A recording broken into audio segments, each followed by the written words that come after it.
Do you want to be able to master recruiting in EA Sports College Football 25? Well, I've good news for you. You've come to the right place. I have done a lot of testing, a lot of simulation dynasties of 1-star all the way up to 5-star schools to be able to kind of master and gather how you should be setting up your boards, how you should be doing your pitches and your sways. And we're going to go all over that in a full season. You're going to follow along with this full season. I will have chapters in this video. Hopefully, if there's anything that is specifically stumping you, you can go back and select through the chapters. Main testing point that I've done this on is linked down in the description. I've been streaming a Vanderbilt dynasty. Vanderbilt is not good. They're basically like sticking the best Conference USA team into the SEC. So it's been brutal, but it's allowed me to learn the game. Here in today's video for a test, I'm going to use the Tennessee Volunteers because I don't know, why not? It's going to be a little while before I end up rebuilding them, which is another thing we do on this channel. So consider subscribing to the channel if you like rebuilding content. We do that here a lot. I've had to gather and learn the game, so that's why there hasn't been one out just yet. But we're going to use Tennessee, and talking point of that, they're a 4-star prestige. So if you come over to Texas, they're a 4.5. You go to A&M, 4-star. Somebody like Troy is going to be a 2-star. But what does that mean? It goes 1 to 5 on your ability of your prestige and how many hours you're going to have and how well you're going to be able to recruit. So 4-star is pretty good and up there. We're going to go with Tennessee just because 3 and 4-star, I haven't noticed much of a difference when it comes to recruiting. Maybe someone else has, but I haven't. But you're going to select head coach because that's probably what you're going to do. And if you are creating your own coach, I want you to come to the middle of recruiter. Recruiter is going to be the best way to go about this when you're starting a new dynasty. Me personally, I'm not going to create a new coach. The other 2 options is give you boost to your playing, like actual players like playing the game, but we're not doing that in this video. If you want another video for that, it'll be on the channel at a certain point. But first thing that I want to highlight going into this season is going to be coach abilities. I don't want you to go to your board just yet. I want you to come over here to coach abilities. So once you have gotten onto your head coach, come over to this little red thing. You want to see what you have the ability to do. So he is actually an elite recruiter, so this is going to be a lot easier. But you want to put those little coach coins, if you created a new coach, onto these. And the best way to go about that is do large position groups. So offensive line, defensive backs, defensive line, typically would be my first go. But what do they boost? Linebackers take less time to scout, or that position group specifically.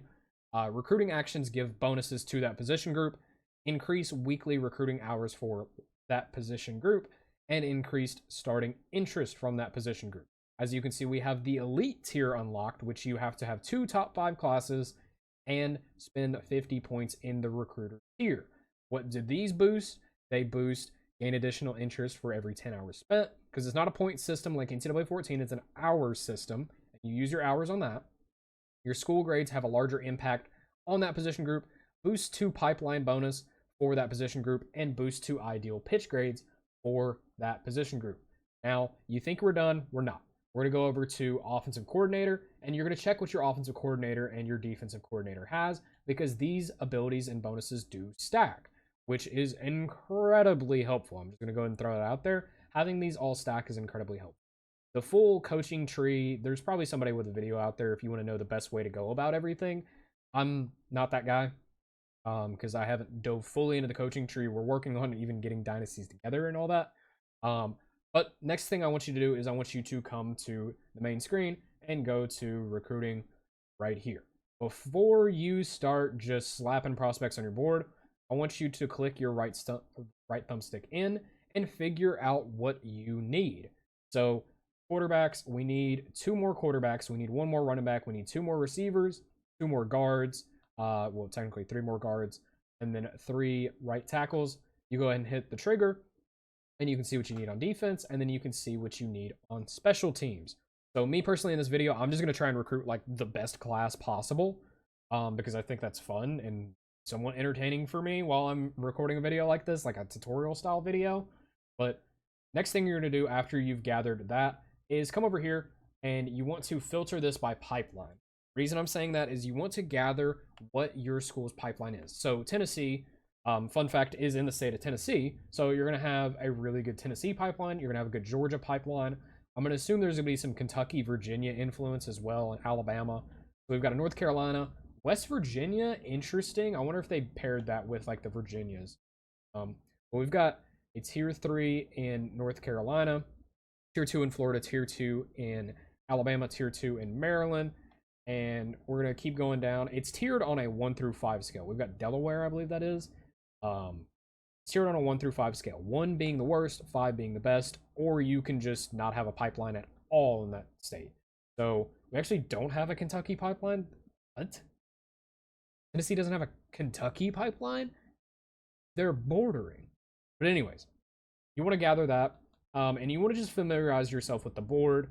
So you've got this listing what class they're in. They can be transfers from junior college, or they can be high school players. You want to typically go for high school players for more long-term rebuilds, but some junior college transfers can help you at those smaller schools. You can see height and weight. You've got state. You've got their interest, their recruiting stage, and their star rating, as well as this fun little thing that says you need them, which can be helpful for some. But the easiest way that I find to do this is just go ahead and filter by who has you first, and just kind of go through and add a bunch of these guys to your board. I'm not really going to worry about like 3 stars right now. I just want to kind of see what kind of beefiness level we can get to on a class, because I think that's fun. But 3.5 to like 4 star, it's going to be about the same recruiting level. You can probably recruit a little bit better as a 4 star. I don't know. We're just kind of going after it with a little science experiment here in this video. But you want to kind of fill your board up, and I'm just going to do that, and I'll cut to you when we're up to actually scouting. So now that you've filled your board up, I want you to look at the top right of the screen. Depending on the star prestige rating of your school, I've already mentioned this before, but now that you can see it, depending on the star rating of the prestige of your school, you are going to have more hours. So 4 star, you have 1,000. At a 5 star, you have like 1,400, because I had to do the one for the thumbnail that you guys all clicked on. Hopefully, leave me a comment if you mess with the thumbnail. I thought I did good. But you're going to scout these guys down, and you're going to be able to offer scholarships to whoever you want. So pretty much all the guys that I find are good players, I'm just going to throw them a scholarship. It's simple as that. That's the easiest way to do it. And we are presented with our first little hiccup, I guess you would call it. The bust and gem system. So if it pops up that cracked little red gem, that means they're a bust.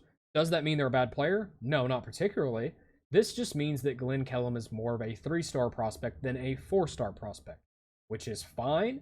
You want to look at those top 10 skills that are on your screen right now, and that's going to tell you, do I still want them or do I want to remove them from the board? So for video's sake, I'm going to offer him a scholarship. Typically, this is somebody that I'd probably remove from the board because I like higher player recognition out of safeties. But for video's sake, I'm just going to leave him on the board. But you'll just keep going through and you'll scout this. Also, another thing of note, we've got a 5-star. This is kind of what I was waiting for to be able to bring this up. You are going to be able to see on the right side of the screen their abilities and their mental abilities. 5 stars will have 3 mental abilities. 4 stars will have 2. Or they can have 1, I guess, if they're a bust. But true 4 stars will have 2. 3 stars may have 1. And then 2 and 1 stars, they don't have any. And then they have a development trait, which if you make it to the mind reader ability, which if you've made it to that, you probably don't need this video. Also, this guy's 6'6", 208 with 97 jumping. This guy's a freak. What are they putting in the water in Georgia? Oh my god. Anyways, development trait, if you've played Madden franchise, you're very familiar with the development traits already, so no confusion there. But it starts out as like normal, which means they're not going to progress super fast. There's star, impact, and then there's one more. So if you have that ability, you can see their development trait. And if you're curious, when you do recruit these guys, because I've had some people ask me when I've been live, where do you find that development trait? You don't go into depth chart. You got to go into view roster. I misclicked it, but you'll go into view roster and you'll come over here. We'll just go with Nico Iamaleava.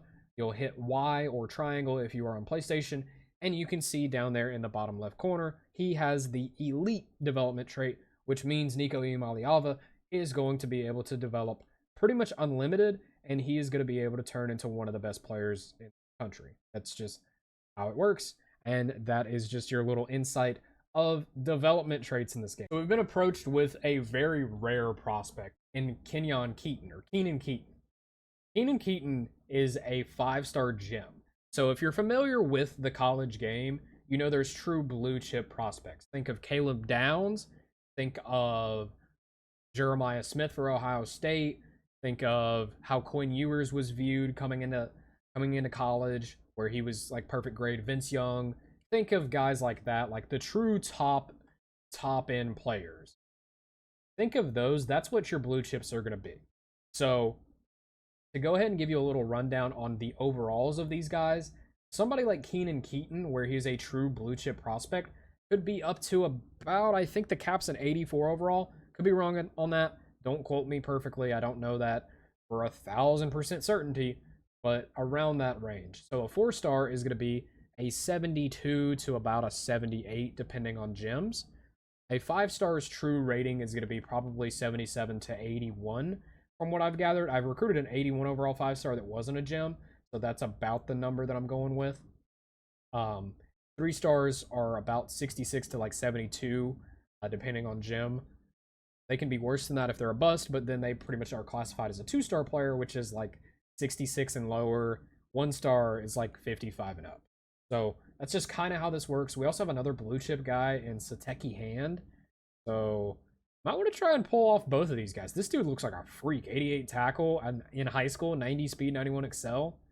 Yeah, he's a little bit of a freak. I don't know how many of these guys we're going to be able to get, but like it'd be super cool to get a bunch of them. So now we have pretty much made it to the importance of recruiting, and that's going to be regular season recruiting. During the season, your hours drop down. As you can see, we had 1,000. Now we have 800 in that top right of your screen. So we're going to have less hours, but we're going to go over my strategy and what I do to find out the most information and get the influence out there. Before we do any of that, I'm going to go over what influence means and why you're doing it. So influence is what allows you to know about their interest. As you can see, the interest on the right side of the screen and their motivations and things of that nature to those categories. Those categories are going to allow you to come down here and do the sells and the sways. So if you're behind, you want to try and do a sway. If you're, trying to really sell a prospect, you're going to do a hard sell. So what is the best way to go about it when you're trying to gain the influence? Which you can still mate these up with sells and stuff. I don't know if it really does anything, but I have done it, and I mean, I've gotten prospects. I don't know that it really does anything about it because you're learning about the prospect with the influence, and you're trying to gain the prospect with the sells. So take that as you will. I don't know if it really does anything when you have them both paired up together. But what I'm going to do with somebody like Enrique D'Amico, where we have a slight lead on him, send the house. If you have the hours to do it, I like sending the house to the guys because you're going to find out the most information at as quick as possible. Somebody like Glenn Kellum, who I'm a little less high on and we're in the lead on, I am going to DM him and then talk to friends and family. Ricky Doucet, this is somebody that like true like insane talent. I'm going to search his social media, send the house, and DM the player. I'm going to go all the way up to the 65 points that I have to make sure I can do absolutely everything to be able to obtain the player. Joseph Funchess, going to go down the board here and do that to try and make sure I get some of these really, really top end guys. But my priorities are going to be the 5 stars. 5 stars, you want to go pretty much by like ability and star rating for who your priority guys are. I don't really have that like mapped out like, oh, this is my priority to get this guy, because I'm not rebuilding this team, which we'll have a rebuild out sometime this weekend if you want to see kind of how I do that in a rebuild form. But Keenan Keaton, he's like number 1 on the board. Need him if we were going at this from a rebuild perspective. Cameron Bynum, really, really good player. You want to just kind of maximize that on there. One thing I will say is with smaller schools, you're not going to have as much time to be able to do this. So if you're with Sam Houston, you're like a 1-star school, you're not going to have a lot of time to be able to do this kind of stuff. So you're going to have to manage it a little bit better and do DM the player on one person and then contact friends and family on another, search social media on another. And, it's going to be a little bit more of a long, drawn-out process because you're not as good of a school.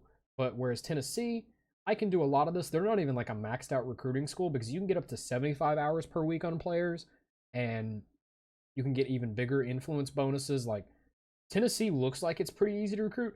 It's insane how much easier it actually gets with some schools. It's actually impressive.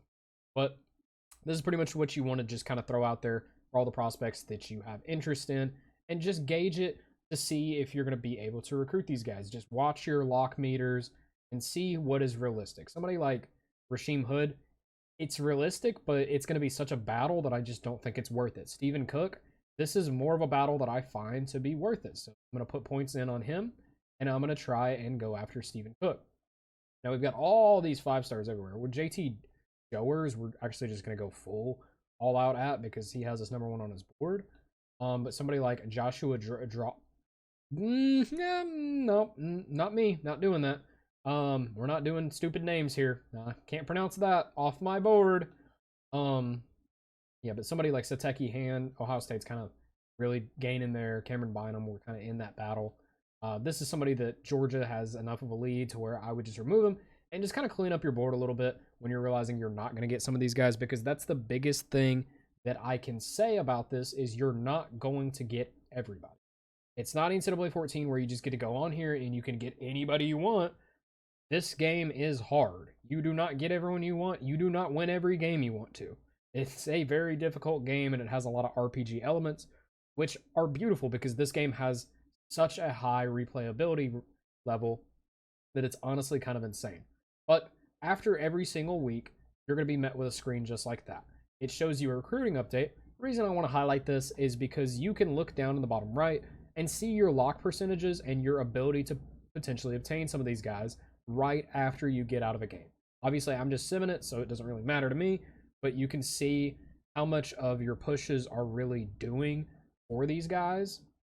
So you kind of know quick at glance where you're at. So you can have that in your head to just come back here and be like, I'm going to try and find somebody like George Hagen's not a battle worth fighting. We're just going to go ahead and knock him off the board. Robert Gay is somebody we can easily get in on.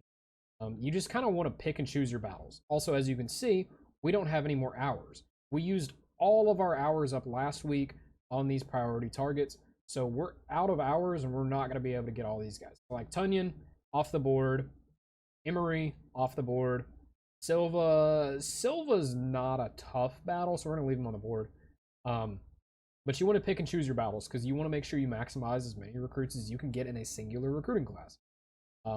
That's just, simple logistics of recruiting. So when you make it out and you get to this point where these guys are reaching their top 5 schools, this is important.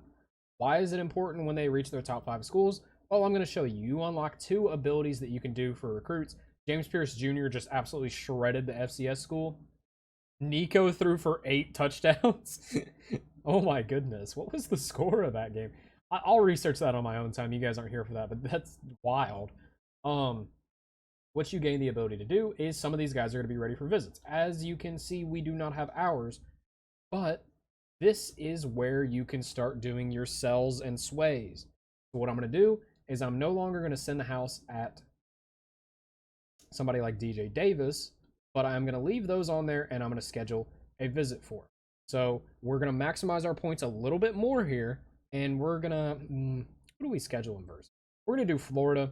One thing that I will note about these visits is you want to stack your visits. What does that mean? Where DJ Davis was a quarterback, I'm going to come over here to somebody like Ricky, and Ricky, I want him to come in versus Florida as well, because that makes it a better visit. Now, where I have Ricky coming in on that week, somebody like Stephen Cook, I don't want him coming in on that week because it's going to be a negative visit for Stephen because he is going to be visiting with somebody of his position group. But for the time being, I am going to schedule it like this, and we do not have 3 of these skills unlocked yet, so I'm not going to get into sways on all these guys. But perfect example, Joseph Funchess. We're going to remove the send the house, and it's time to do, well, not sway, sell. I apologize. My lingo's probably been off, but you're going to come down here and you're going to match these 3 together. You want to match whatever ones they have interested. I think the max they can have is 3, maybe 4. You want to match them together, run a hard sell at them, and that's going to work infinitely better than doing a pitch. And Joseph Funchess could sign as soon as even next week. We're going to try and get a visit scheduled with him, but we can't afford to remove points off Cook, but we can afford to remove points off of Keene. So we're going to leave 10 on him, and we're going to come back up here. We're going to be able to put Joseph Funchess on a visit. He actually doesn't get a boost even though he's visiting with quarterback and receivers. I feel like that would be a positive experience, no? Somebody like this, we're going to bring in on a visit. We could accept the bump there, but I'm not really going to. We're going to schedule him versus Alabama because why not? Actually, is it a big loss versus Alabama? It's not. We're going to try and lock him up quick. I'm going to schedule him versus Kent State. Might be a mess up on my part. Maybe it would have been better to do somewhere else, but we are out of hours here. Marvin Chambers, I don't think we can see his. Yeah, we don't have his top 3, so I'm not going to do a sell yet. We're just going to kind of leave this alone, and we're going to go to next week. Keep progressing through the season this way. Also, I have a new, like, just destination in this video. Johnny Boone has to be playing his college days in Knoxville. I mean, that is the most East Tennessee name humanly possible. Even, honestly, East Tennessee face having a full-grown beard coming out of high school at 5'7". I mean, what a guy. He's not even fast either. He's really not even a good player, but, like, also, when you sign a recruit in this game, holy, English is hard, apparently, you will see this screen right here that we see for Ricky Doucet and Joseph Funches and Stephen Cook. We got 2 5-star receivers. We have quite the class coming in, actually. This is going better than I thought it would, but it's looking all right. We're also number 5 in the country. This sim is so random because, like, Tennessee will be unranked in, like, half my rebuilds, but when I'm using them, they're because I'm not playing games because it's not that deep, and that would make this video that should be 20 minutes take probably like 8 hours. So not doing that, but they're just winning every game. I mean, I'm not complaining because, well, newsflash is a fun thing. You know, some of you may not know this. Winning games helps you recruit, so make sure you're winning your games. But we're just gonna keep going down through here. I'm just sitting the house with these guys, trying to learn as much as I can about these problems. Keenan Keaton, we have a huge lead on him. We can schedule him in a visit. We're going to go versus Alabama. We're going to go with pro potential. And we can't do a hard sell yet because we don't know enough. I mean, we know a lot, but not enough to where I feel comfortable doing that. Cam Bynum is somebody that we can do a hard sell on, though. But a lot of recruiting in this game is literally just micromanaging, to just be perfectly real with you. It is micromanaging and coming over here and seeing when you are able to sell these guys and then selling them on that and scheduling visits. Excuse me, I just drank a sip of McDonald's Sprite. You know that feeling. Oh, yeah. You know that feeling. All right, so now that we have made it a little bit further through the board, it is time to do what I call board management. So I've already done it for you. And when you see battles that you're just not going to win, go ahead and remove them from the board, and we're going to hop into the next phase of recruiting, which is going to be essentially a low lock style of recruiting, if you remember NCAA 14, or you can do this one of 2 ways. So you can either cheese the system, which I know a lot of you are going to be interested in doing. The first way actually technically would be just fill up your board with like these 3 stars. They can be really, really good players. I mean, the JUCO guys are not going on the board because we're the University of Tennessee. We can recruit better. But best way to probably do it is filter by no offers and look at their lock percentage. So, or influence percentages. They're not lock percentages like NCAA. I'm gonna keep calling them lock percentages because it's basically what it is. But we're gonna find guys with no offers that look the best. So we're gonna go after 4 stars with no offers and just try and load this board all the way up, pretty much. Not really worrying about positional value. I wish I would stop scrolling that so I can still see if I've already targeted them or not. Because that would be annoying. Lock percentages that look competitive, look like we could get in there, and look like we could fight, and guys that just don't have offers. Because what I'm going to show you is going to blow your mind a little bit. Because this is the new way to break the system, basically. But you kind of want to load your board up. Don't go more than like 30 guys, because we still have the transfer portal, and you want to keep some slots open for that. But you just kind of come through here, scout these guys up, see if you're interested. Rod Lovelace is like literally going to sign in a second because he's so heavy on the idea of the University of Tennessee. But just kind of come through here, take a look at these guys. We're going to go more down to the 4 stars. So as you can see, he has 5th level interest in Tennessee. I want to see, we didn't get anybody with knowing. But he doesn't have any scholarships. We're going to scout him all the way through. He's technically really a 5-star player. What we're going to do, scout him, scholarship, it's in the house. The reason I note this is because when I simulate to next week and we go back into that, we're probably going to be the number 1 team on his board. Same with Hugh Steven, and then Terrence Hops here. pretty much going to be the number one on these guys' boards. Can't actually send the house at him, so I'm not going to be the number one on his board. Also, we're number one in the country. What is this Tennessee team in this game? I don't know. Tennessee's probably like a top 15 school, if I had to guess this year. Also, we got Keenan Keaton, that 5-star. Good stuff. We had a few guys commit, so we lost out on Bynum. We lost out on Nolan Falk, which you hate to see, but kind of is what it is. That's why you want to refresh your board a little bit. Also, we're playing Alabama, so that should be a fun week. But Boyette is off the board. We're still in the lead on a lot of these guys, and you just kind of want to leave these alone until you can, do a sway here, which we actually can on Johnny Boone, who is somebody that I heavily want. I can manage my points a little bit better and do something different, but team player, big team player guy. I mean, I probably would be too at 5'7". I'm going to play SEC football. That's a little dude. I've seen some 5'9" receivers, but like 5'7", that's a small dude. But yeah, we're gonna go back down here. Gabe Booker, like I said, we offered him, and now we're number one on his board. Hugh Stephen, we offered him, number one on his board. Terrence Hobbs, we didn't have the points to offer him, but we're gonna offer him. It's in the house. You kind of get the rhythm of it. I don't need to sit here and ramble and scout everybody and drag you guys along for that, but we're kind of just gonna do that anyways. We're just going through and just sending the house to these guys so I can build one of the best classes, which we already have a really good class. We have 4 5-stars. Like, we only have 7 total players committed, and we have one of the best classes in the entire country. That is insane. Just to tell you the quality of players that we're actually getting right now, which you can still do this with a 3.5-star school. The video I recorded before this was with UCLA, which we can all agree UCLA is nowhere near the program that the University of Tennessee is. But UCLA, we had a top 8 class, and we had like 3 5-stars, so you can get high-end talent at other places. You just have to manage your board in very particular ways. As you can now pretty much see, all of these guys that were low lock guys are number one on our board now. We're number one on their board. Obviously, this is bound to change. Like Gabe Booker, he got an offer from Auburn. Auburn's getting some influence in there, but it might not be enough to contest with us. Somebody like DeAndre Cheeks, Alabama and West Virginia have both picked up on him. I don't have the points to pick up on him, so I'm gonna leave him alone.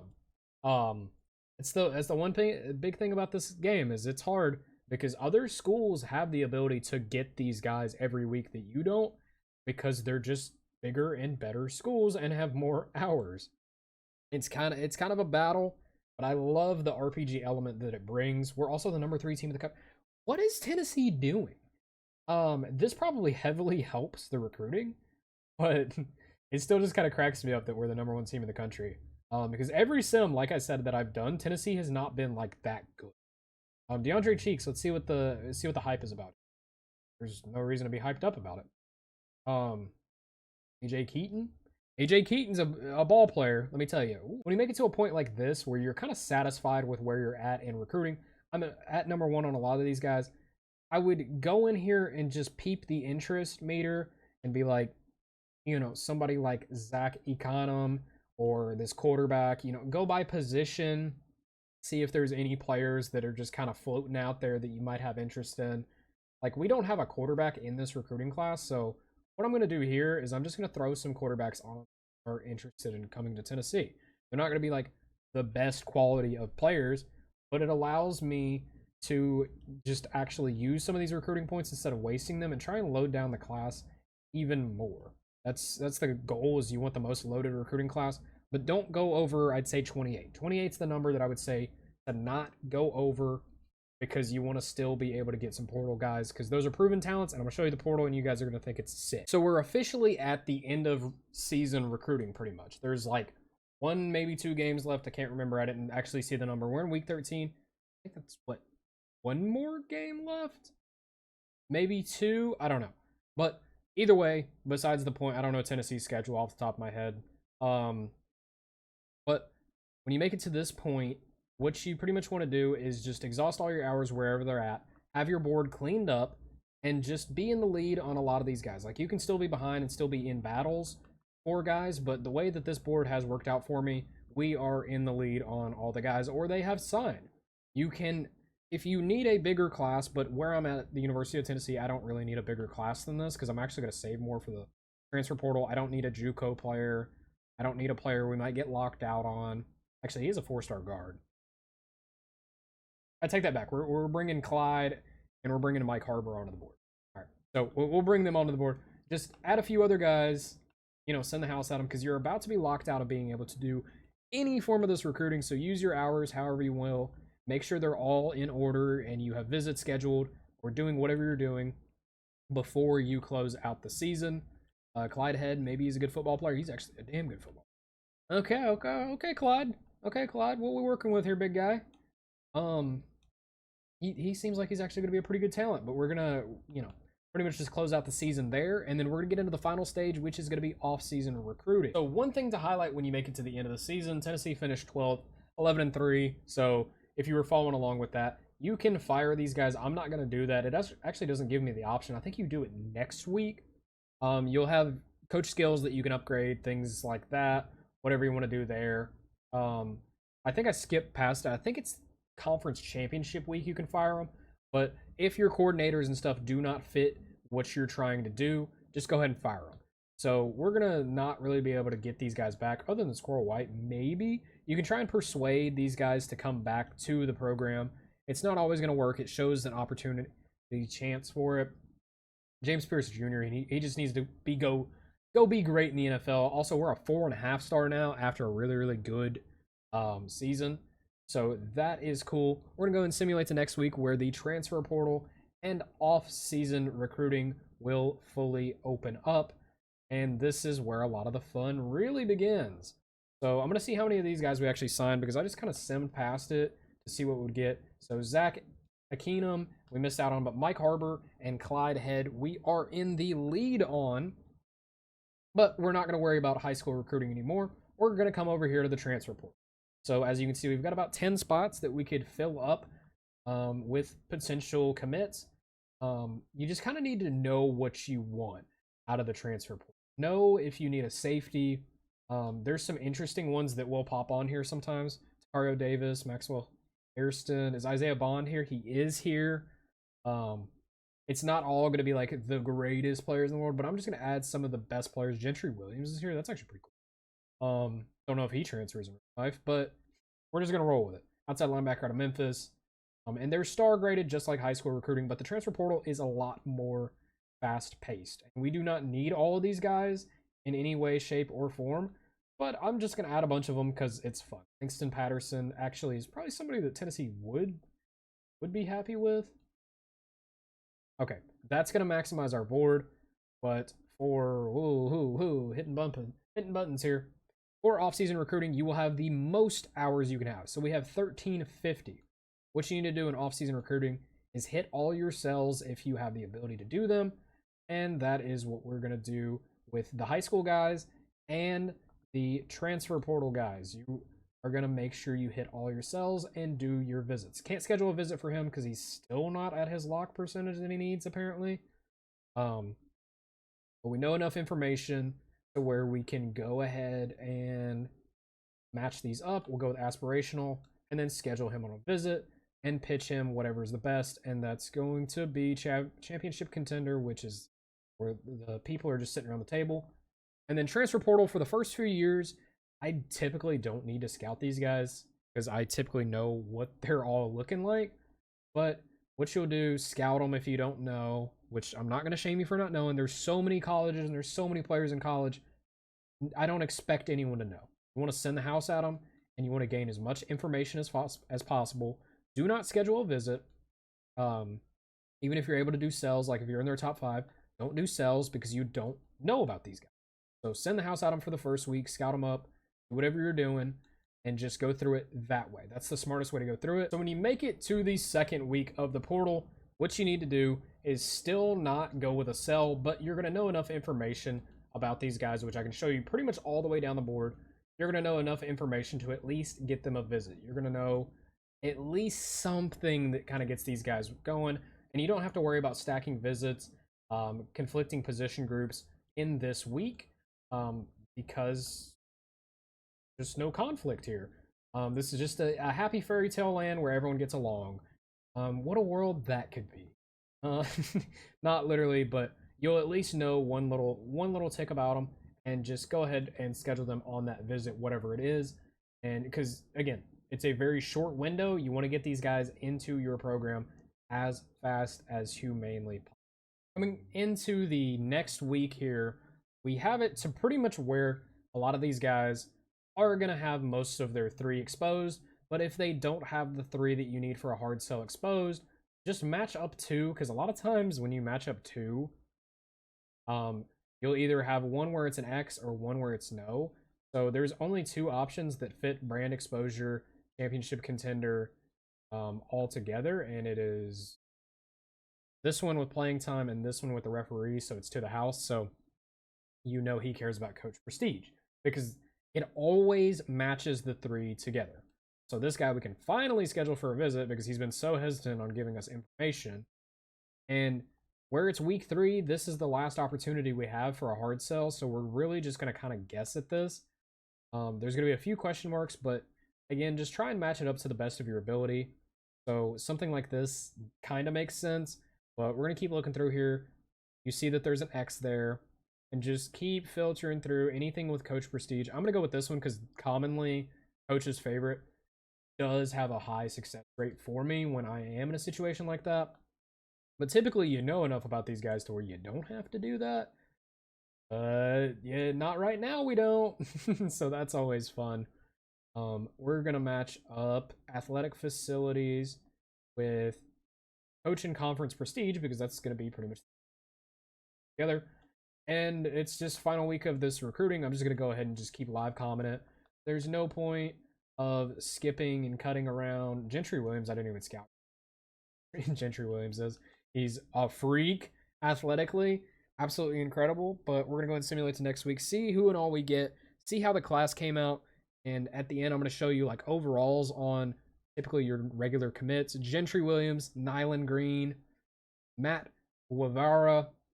We got everybody. We got pretty much everyone we wanted out of the portal and in recruiting. So being a good Tennessee team really benefited us, but having the pipelines in the South also heavily benefited. Top classes, we're going to come in at number 2 with 33 players signed, 6 3-stars, 23 4-stars, and then 4 5-stars. Sorry. And then you can also filter it to see actual recruiting class. Actual recruiting class, we came 2nd. Actual transfer portal class, we came in 4th. So overall, a pretty incredible set of recruiting there. And if you simulate to your position change week, which will be the next week directly after it, that'll show you National Signing Day where everything's totally settled if you had a final week of, recruiting or whatever. But I bring this up because we're going to go through this. So these were 4-star guys. They're 73 overalls, like I said, kind of falling under that category. We had Ducey, who's that 6'6", 208, just freak of a receiver. He's a 79 overall as a 5-star. Cook was a 4-star, and Boone was a 4-star gem, but he's only a 68 overall, but he has actual good in-game ability. So that's what I'm talking about. This game is more meant for you to play it, not simulate it. We got a ton of tight ends. All of these were 4-star tight ends except for McNabb. He was a 3-star. So 66, 72, 74, 76. On the offensive line, I know we recruited somebody. He was a 4-star, so he comes in at a 74. This was a 4-star, comes in at a 75. We've got a right tackle who was a 3-star gem, comes in at 68. So not totally into the 5-star range. Keenan Keaton, really, he was a 5-star gem. I wonder if he's better at another position. He is. So he's a better defensive tackle. So that's noted. I don't really care. I'm not going to continue this. Cornell Aikman, 4-star, 76. Some of these 4-stars will be very, very highly rated. And then you got Rod Lovelace over here. What a guy. Corners, 75 overall for Chad Menace. Had 2 safeties. Both were 4-stars. Got really solid. And then we came out of the portal with some guys. Like Gentry Williams was 85. You can get some very highly rated players out of the portal, like Caleb Downs. Lenore Sellers hits the portal a lot. So there's some interesting guys you can get out of the portal. So That's super fun. If you want to see a video on like going over some of the interesting guys that do land in the portal in the first few seasons, leave a comment down below. I can do that. I've recruited some awesome players out of the portal in the one we've been doing over on the Twitch streams, so it's been a fun time. But either way, appreciate you guys watching. I hope this helped you guys out, and if it did, it would mean the world to me if you could subscribe to the channel, leave a like, leave a comment, help us fight that YouTube algorithm, and be excited for the rebuilds that are coming out. We got a lot of rebuilds coming out very, very soon. First one is going to be Arkansas, so woo pig, my Razorback fans, even though I'm a Texas fan, hook 'em. But hope you guys enjoyed it, and I am out.